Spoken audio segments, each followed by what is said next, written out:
play anything, I do think that we will. There it is. There's a handshake. We have liftoff, and we have a Carol Khan. Wow, a Carlsen. So it's gonna be knight f6? Yes, knight f6. Yeah, I could only imagine Magnus going for this. Jan goes for takes, and bishop e3.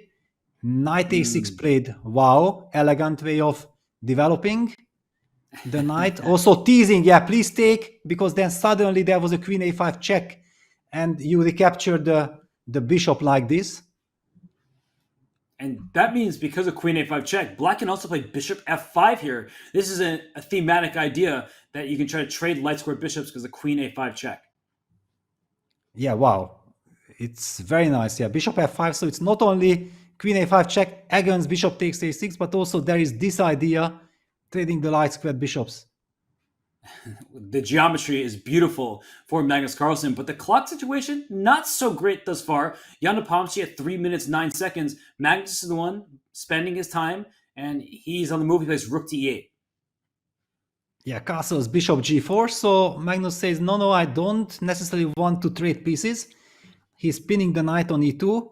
On the other hand, for example, after h3, where is this bishop going? Okay, Jan does not even want to ask that question. Queen d2, knight c7, c4, occupying the center, making sure that black's knight is unable to reach the beautiful outpost on d5.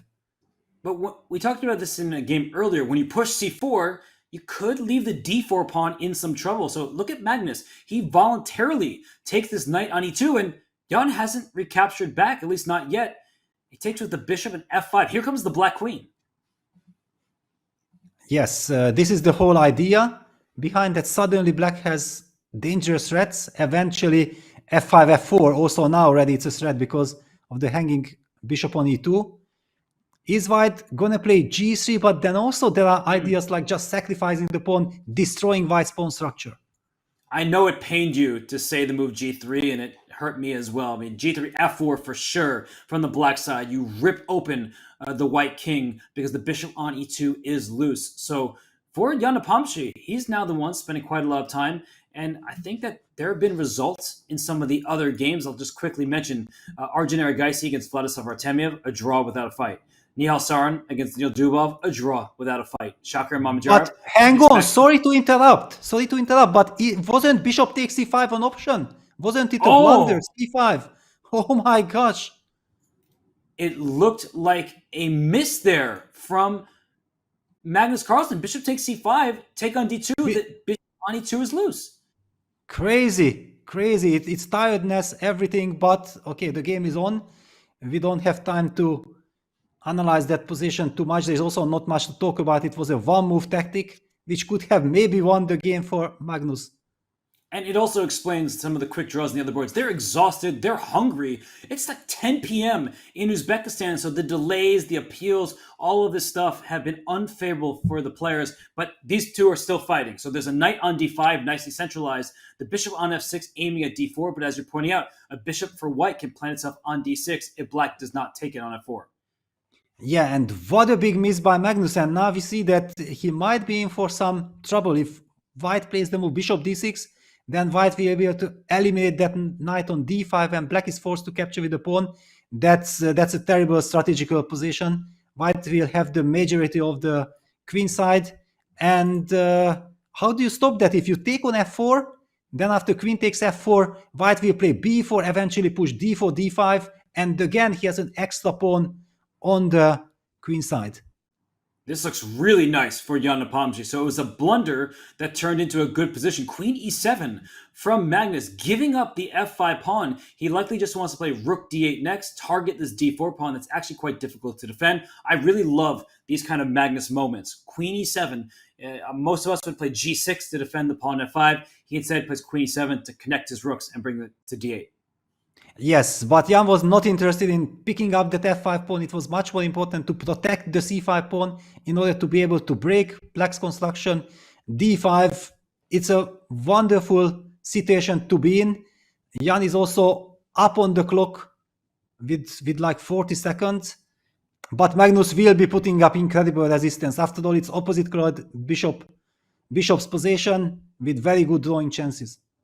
That's true, especially if the material gets off the board. But for now, with opposite color bishops, you can get an attack going, and the black king, it's safe, but the f7 pawn's under threat. And b5, c6, white can actually create a pass pawn very quickly. I like the alpha zero, though, on the king side. Yes, h5, h4, Magnus is looking for counterplay. It's very important to signal to your opponent that it's not going to be a one-way traffic. Yeah, I'm creating chances. By playing h2, h4, eventually white will have to watch out for a well-timed f5, f4, breaking the kingside pawn structure.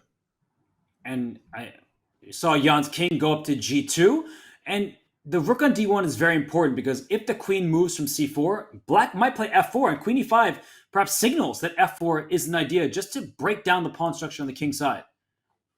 Yes, and I think bishop f3 is a nice stabilizing move, making sure that I control everything, and this pin and status quo unclear situation on the d file was not to Jan's liking. Now he goes b5, goes for your idea. He wants to push c6. Huge trouble, I would say, for Magnus Carlsen. Unless he can get all these pieces off the board, he is worse. I see rook d4 is on our board, and now we see Magnus play it on the camera. Great move. You need to trade off these pieces. Yes, you need to. Yeah, the endgame will be unpleasant. White is completely risk-free, but black has very good chances. The big question is queen d4, bishop d4, and afterwards rook c1, c6. You don't want to put the rook to c7. It would be way too passive. I'm guessing then some timely bishop b6 will be the answer. And I think that black can flick in the move f4 at some moment because black's double pawns aren't helping. But if black can get f4 and try to create a weakness, there will be a chance to go after some of white's pawns. So we see the pawn push forward to c6. A trade will happen. The bishop will slide back to b6. Peter, it looks like Magnus does have things under control now. Yes, exactly. This was the setup I was looking for, that how can black be sure that he is safe. This looks like a very drawish construction. And so if Magnus Carlsen can avoid that c-pawn pushing any further, he will have everything completely under control. And he's getting his rook active. Is he potentially trying to play rook c5, rook c2 at some moment? Wow, but that's quite a risky strategy. I thought that he will just play rook e7. Oh, and isn't f7 dropping? But if f7 is captured, c6 falls. So Magnus giving up f7. He's also ahead on time. Suddenly it's Jan down to 15 seconds. Yeah, but what Magnus is doing is very risky. If f7 falls the g6 pawn, clearly bishop takes f7 is met by rook c2. Oh. Rook c2, be careful. A draw offer, probably a draw offer with bishop f7.